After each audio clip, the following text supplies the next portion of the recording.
먹지 말아야 할 금단의 사과를 싫은데요?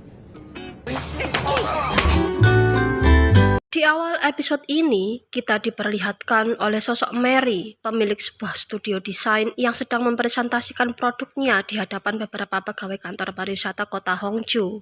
Karena guyonan bapak-bapak yang menyinggung Mary, Mary menghentikan presentasinya dan balik mengolok-olok bapak-bapak yang menertawakannya. 제가 내는 세금으로 월급 받으세요. 뭐 어려서 뭐 부러우세요? Alhasil, Mary diusir dari kantor pariwisata dan jelas gagal mendapatkan kontrak. Seusai mengecek pesanan produk di percetakan Jamyang, Mary balik ke apartemen barunya untuk membereskan barang-barangnya. Sembari beberes, Mary teleponan dengan ibunya mengeluhkan betapa capeknya dia mengurus persiapan pernikahannya sendirian. Lalu, di mana si calon suami Mary? Calon suami Mary yang bernama Kim Woo-ju sedang asik berduaan dengan selingkuhannya, guys. Mary sempat menghubunginya, tapi dasar buaya darat, bisa-bisanya dia berbohong pada Mary dengan berkata, "Aku lagi rapat sayang." Aduh, padahal ya guys, pernikahan Mary ini semua yang membiayai adalah pihak Mary. Bahkan uang sewa rumah baru mereka itu ditanggung oleh ibu Mary. Masih kurang apa coba? Mary tak sengaja menginjak sebuah benda yang setelah dilihatnya ternyata adalah sebuah anting wanita, tapi Mary merasa tidak pernah memilikinya. Lalu punya siapa? Wanita lain? Ah, masa iya? Mary memastikan dugaannya itu dengan memeriksa tempat tidur. Mary menemukan sehelai rambut yang ukurannya lebih panjang dari rambutnya. Jelas rambut itu bukan miliknya. Selanjutnya, Mary mengajak bicara Kim Woo-ju di sebuah kafe. Langsung saja, Mary membeberkan bukti-bukti perselingkuhan pacarnya itu, mulai dari anting, jejak digital di IG, dan catatan perjalanan kerja Woo-ju. Semua dikuliti Mary, sampai-sampai Woo-ju tidak bisa mengelak lagi dan mengakui bahwa dia berselingkuh dengan teman kerjanya, Jenny. Dengan sangat terpaksa, Mary harus membatalkan pernikahannya dengan Woo-ju. Kesal dan sedih jelas. Mengingat Mary sudah berpacaran dengan Woo-ju selama 5 tahun. Untuk meluapkan amarahnya, Mary menyiram muka Woo-ju dengan segelas teh. Di tempat lain, seorang pria yang juga bernama Kim Woo-ju terlihat sedang naik pesawat kelas bisnis dan duduk di sebelah seorang nenek. Seorang bapak-bapak yang mengaku putra si nenek meminta bertukar kursi dengan Woo-ju, tapi Woo-ju menolak. Wah, kelihatan jahat ya guys. Eits, tunggu dulu. Mundur ke 14 jam sebelumnya, Woo-ju ini secara tidak sengaja mendengar percakapan telepon bapak-bapak ini yang intinya dia berencana memaksa ibunya untuk menandatangani surat tanah. Nenek ini juga diam-diam meminta pertolongannya. Makanya guys, Woo-ju kekeh tidak mau pindah tempat. Ketika sampai di Korea, sebelum berpisah, si nenek mengucapkan terima kasih atas bantuan Woo-ju. Woo-ju juga menasihati si nenek agar menyimpan baik-baik surat tanahnya. Dari sini, kelihatan kan guys kalau Woo-ju ini tipe-tipe cowok yang nice sekali. Di parkiran bandara, sebuah mobil mewah sudah disiapkan untuk Woo-ju. Yah, Woo-ju ini memang dari keluarga kaya guys, cucu dari pemilik bakery terkenal di Korea.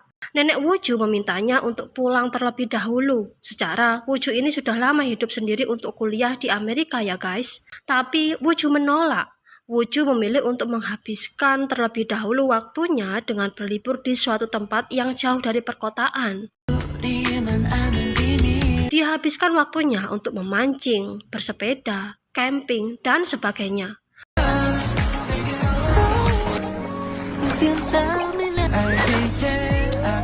Satu bulan sudah berlalu, Mary dan Woo-ju terlihat keluar dari kantor pengadilan keluarga Seoul untuk mengajukan perceraian. Mary menyerahkan berkas surat perceraiannya pada Woo-ju agar diserahkan pada kantor pengadilan keluarga Seoul. Tapi Woo-ju malah lupa membawa surat itu karena saking semangatnya hendak menemui selingkuhannya. Sementara itu, Woo-ju cucu bos bakery terlihat sudah bersiap-siap untuk kembali ke kota. Mary kembali dengan kesibukannya mengurusi pesanan yang sudah masuk ke kantornya. Ketika dia membuka laci di lemari kamarnya, dia baru sadar bahwa berkas perceraiannya masih dia bawa. Dia kemudian menaruh berkas itu di tasnya untuk diserahkan pada mantannya nanti. Tak lama kemudian suara bel pintu berbunyi dan ketika pintu dibuka, ternyata ada seorang polisi dan seorang wanita paruh baya. Mary dibawa ke kantor polisi. Di sana, polisi menjelaskan bahwa Mary menyewa apartemen dari tangan seorang penipu. Akibatnya, Mary harus segera meninggalkan apartemen itu dan dia juga terancam kehilangan uang depositnya sebesar 300 juta won.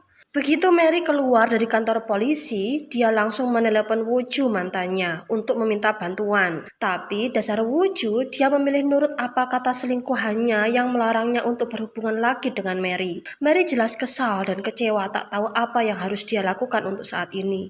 Dia akhirnya melampiaskan kekesalannya itu dengan mabuk-mabukan. Sementara itu, Woo-ju, si cucu bos bakery, terlihat sedang mengendarai mobilnya, entah mau kemana. Dia nurut saja arahan Mbah Google di mobilnya. Mbah Google mengarahkan mobil Woo-ju ke sebuah gang kecil. Dan rupanya guys, Mary yang lagi mabuk berat juga sedang berjalan sepoyongan di jalan itu. Ketika mobil Woo-ju lewat, Mary tidak sengaja menyenggol kaca spion mobil Woo-ju. Mary terjatuh.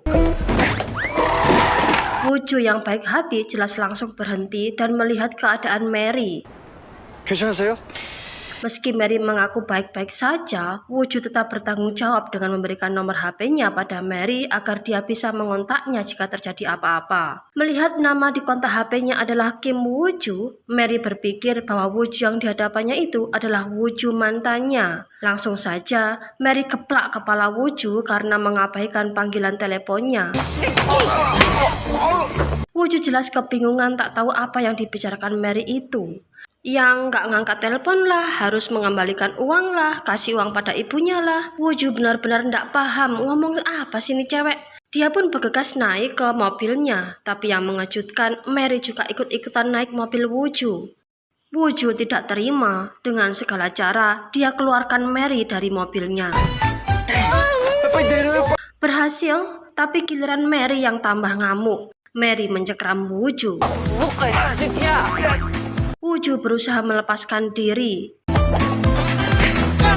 Mary terdorong dan tanpa sadar dia duduk di atas sebuah bunga kaktus.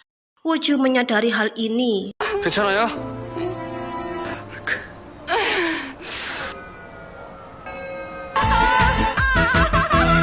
Dia bantu Mary berdiri dan membawanya ke rumah sakit. 몇 개죠?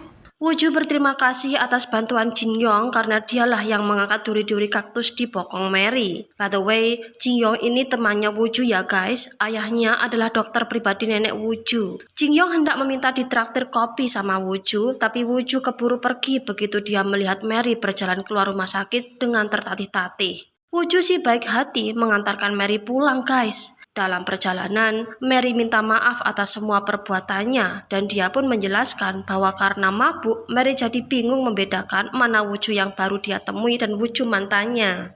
Woo-ju sih terlihat santai-santai saja guys. Ketika sudah sampai di depan rumah Mary, Woo-ju mengingatkan Mary agar melakukan cek ronsen di lengannya. Mary berniat mengganti biaya yang dikeluarkan Woo-ju, tapi Woo-ju malah langsung tancap gas. Yah, anak sultan gitu loh guys, nggak begitu mempermasalahkan uang. Sesampai di rumah, Mary langsung berbaring di atas ranjangnya. Toko beauty, sebuah toko serba besar di Seoul, mengadakan undian dengan hadiah utama sebuah rumah senilai 5 miliar. Ceritanya begini guys. Dirut toko beauty ingin menyuap si wali kota agar tidak terus memerasnya dengan memberi hadiah keponakan istrinya yang mau menikah. Agar tidak terlihat sebagai penyuapan, hadiah ini diwujudkan dalam bentuk undian. Lee Song-woo, dirut toko beauty, merencanakan agar undian dimenangkan oleh kemenangan istri wali kota.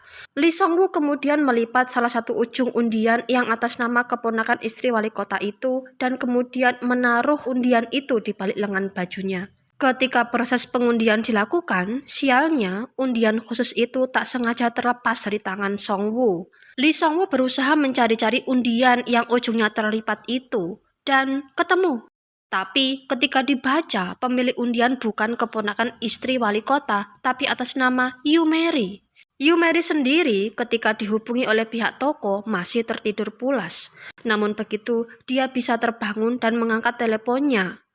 Mary terkejut bukan kepalang ketika diberitahu bahwa dia menang undian. Mary teringat ketika dia ditawari mengisi kupon undian oleh seorang badut di sebuah mall. Entah mendapat ilham dari mana, dia lipat salah satu ujung pojok kartu undian itu. Mungkin dia berpikir biar beda aja ya guys, siapa tahu nyangkut gitu loh. Segera Mary menyiapkan dokumen-dokumen yang dibutuhkan, diantaranya fotokopi KTP, fotokopi slip gaji selama setahun, dan akta pernikahan. Nah, ngomong-ngomong masalah akte nikah ini, Mary kan sudah bercerai. Tapi dia ingat dia belum mengumpulkan berkas fisik perceraiannya itu ke kantor pengadilan Seoul. Ketika dia cek di website Dinas Kependudukan, ternyata status Mary masih menikah guys.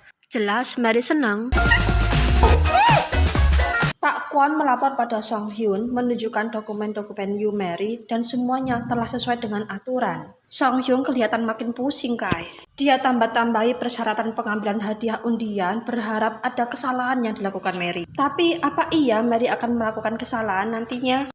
Pada kesempatan itu juga, Pak Kwon, nama MC bagian pemasaran toko beauty, memberitahu agar Mary membawa serta suaminya ketika penyerahan kunci rumah nanti. Waduh, mulai serba salah nih Mary. Di malam harinya, Mary terus berusaha menghubungi Woo-ju mantannya. Woo-ju sendiri kebetulan sedang bersenang-senang bersama dengan pacarnya yang sekarang.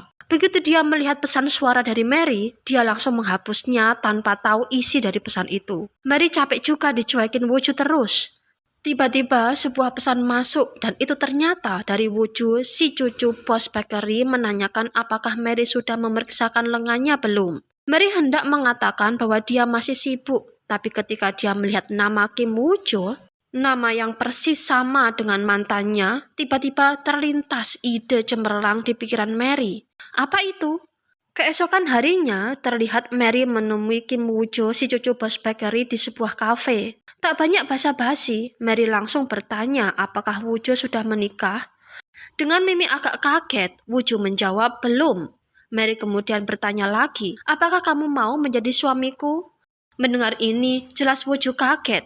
Tapi apa ya kira-kira jawaban Woo-jo guys?